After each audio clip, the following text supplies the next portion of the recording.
Now, before we can jump into all the fun stuff, we gotta yank this big greasy effer out of here and make some space so we can play around in the engine bay.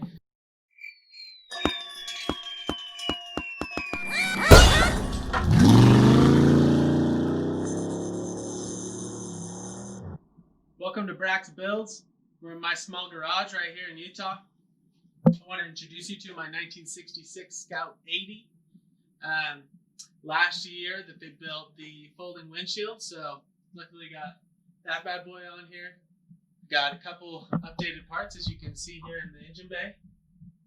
Big old 345 V8, which obviously didn't come on this. We're going to be yanking that out of there, putting something big and powerful, something a little newer with some EFI on it. Big old Dana 44 axles, front and rear, making it look sweet. So I've already dove into pulling that transmission out of it, transmission and transfer case. All the stuff I'm pulling out is for sale, by the way. This was out of a Scout 2, which the engine was out of as well. The front axle was out of a Scout 2. The rear axle was the original Scout 80 Dana 44. So before we get any further, before I can jump into replacing all the rusty metal and starting to make some custom pieces, we gotta yank this motor out of here and make some space.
placed over here nicely, ready for somebody to come pick it up. Could be you. Please be you. The next project we're going to tackle is cleaning up the engine bay. The next thing I want to figure out is the mount for the brake booster, because that's going to help me determine whether or not I can rebuild this wheel arch, if you want to show them the wheel arch. So the previous owner cut that out because the old brake booster is this behemoth, which didn't fit in the space between the firewall and the wheel well, so they just cut the wheel well out. But we're going to just upgrade to a newer, more compact version, and we're going to use the same mounting bracket. This is what attaches to the firewall. We just need to open the hole up a little bit and drill 4 new holes for the booster. Let's get to it.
finished mounting the brake booster in the master cylinder. Everything about the stock international bracket worked great. The only problem was everything seemed to be tilting downward still into the wheel well. So I'll probably just slide it up the firewall a little bit to make clearance for the wheel well. And then this, the master cylinder reservoir actually has kind of a taper to it, and it was flipped the other way around, so it was really tilting downward. So I just flipped that around, and now it looks level. Like these markings on it that are actually level now sit level with the truck. So we'll have these running into a proportioning valve, and then stainless brake lines running back to all four wheels. Thanks for watching. We'll be back out here tomorrow, and just keep plugging along. Like, subscribe, comment, reach out with any questions, any suggestions, hit me up. So until next time.